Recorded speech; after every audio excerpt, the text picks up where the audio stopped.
Hello, అందరూ ఎలా ఉన్నారు? బాగున్నారా? ఆంధ్ర స్పెషల్ అరిసెలు ఎలా చేసుకుందామో చూసేద్దాము. ఫస్ట్ 1/2 కేజీ బెల్లం తీసుకొని అందులో కొద్దిగా వాటర్ వేసి బెల్లం మంచిగా మెల్ట్ అవనివ్వాలి. స్టవ్ ఆన్ చేసుకున్నామంటే త్వరగా మెల్ట్ అవుతుంది. చూసారా, బెల్లం మంచిగా మెల్ట్ అయిపోయింది.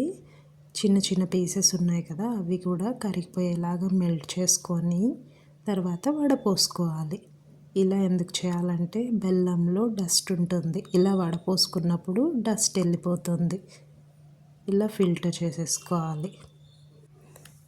చూసారా, మంచిగా ఫిల్టర్ అయిపోయింది. ఎంత డస్ట్ వచ్చిందో చూడండి. చూసేకేమో నీట్గా ఉంది, బట్ ఇంత డస్ట్ ఉందన్నమాట. ఇప్పుడు ఫిల్టర్ చేసుకున్న తర్వాత తిరిగి మళ్ళీ స్టవ్ పైన పెట్టుకొని మంచిగా పాకం వచ్చేలాగా కలుపుకుంటూ పాకం తెచ్చుకోవాలి. ఈ అరిసెలు చాలా కష్టం అనుకుంటారు, కానీ చిన్న టెక్నిక్ తెలుసుకున్నామంటే ఎంతో ఈజీగా ఎవరైనా చేసేయచ్చు. ఓన్లీ పాకం వచ్చేదే మనకు కొంచెం కష్టమవుతుంది.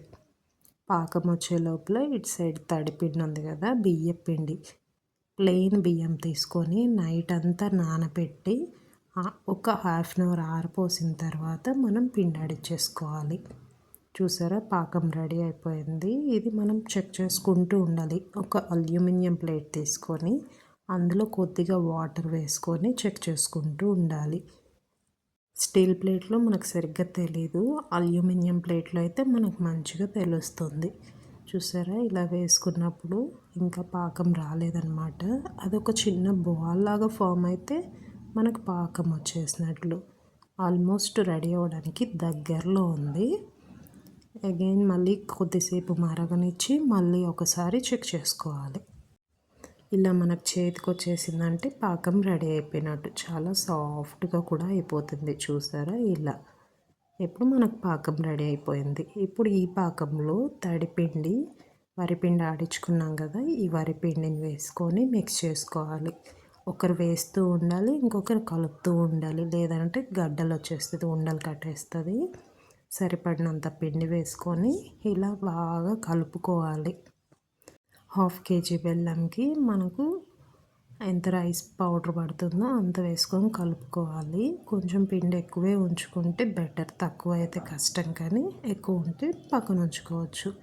ఇలా బాగా కలుపుకోవాలి, ఉండలు లేకుండా కలుపుకోవాలి. చూసారా, పిండి బాగా రెడీ అయిపోయింది. ఇందులో నువ్వులు వేసుకుంటే చాలా టేస్ట్ ఉంటుంది, అలాగే నెయ్యి కూడా. ఇప్పుడు ఈ రెడీ అయిన పిండిలో మనకి ఎంత ఇష్టమైతే అంత నెయ్యి వేసుకోవచ్చు. కొద్దిగా నెయ్యి వేసామంటే చాలా ఫ్లేవర్ఫుల్గా ఇంకా టేస్టీగా కూడా ఉంటాయి. ఇందులోనే కొద్దిగా నువ్వులు కూడా వేసుకొని బాగా కలుపుకోవాలి. చూసారా, పిండి ఇలా తిక్కుగా ఉండాలి, మరీ గట్టిగా ఉండకూడదు. ఇలా తట్టేసుకొని ఆయిల్లో వేసేసుకోవాలి. ఆయిల్ మంచిగా మరగాలి. దీన్ని ఎక్కువసేపు ఆయిల్లో పెట్టకూడదు. అలా వేయగానే ఇలా తిప్పేసుకోవాలన్నమాట. వెంటనే కలర్ రాగానే తీసేసుకోవాలి. చూసారా, ఎంత బాగా పొంగిందో అరిస. ఇలా గోల్డెన్ బ్రౌన్ రాగానే తీసేసుకోవాలి. ఎక్కువసేపు ఆయిల్లో ఉంచకూడదు అనమాట. ఇలా ఒత్తితే ఎక్సెస్ ఆయిల్ మొత్తం వెళ్ళిపోతుంది. చూసారా, మన అరిసెలు రెడీ అయిపోయాయి. చాలా టేస్టీగా ఉన్నాయి. బయటేమో క్రిస్పీగా, లోపలేమో సాఫ్ట్గా, మధ్యలో నువ్వులు తగులుతూ ఎంత టేస్టీగా ఉన్నాయో. ఇవి ఎలా తినాలో తెలుసా? ఫస్ట్ అరిసె పెట్టుకొని ఎన్ని కావాలో అని పెట్టుకోవాలి. నేను 3 పెట్టుకున్నాను. ఇలా నెయ్యి వేసుకొని తింటే ఈ అరిసె టేస్ట్ అసలు మామూలుగా ఉండదు.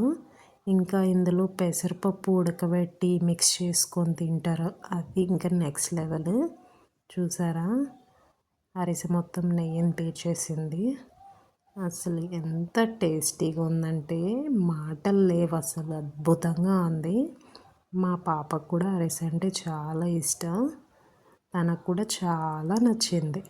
చూసారా, సింపుల్గా అరిసెలు ఎంత బాగా చేసేసాము. మీకు కూడా ఈ వీడియో నచ్చుంటే please like, share and subscribe. Thanks for watching. Bye.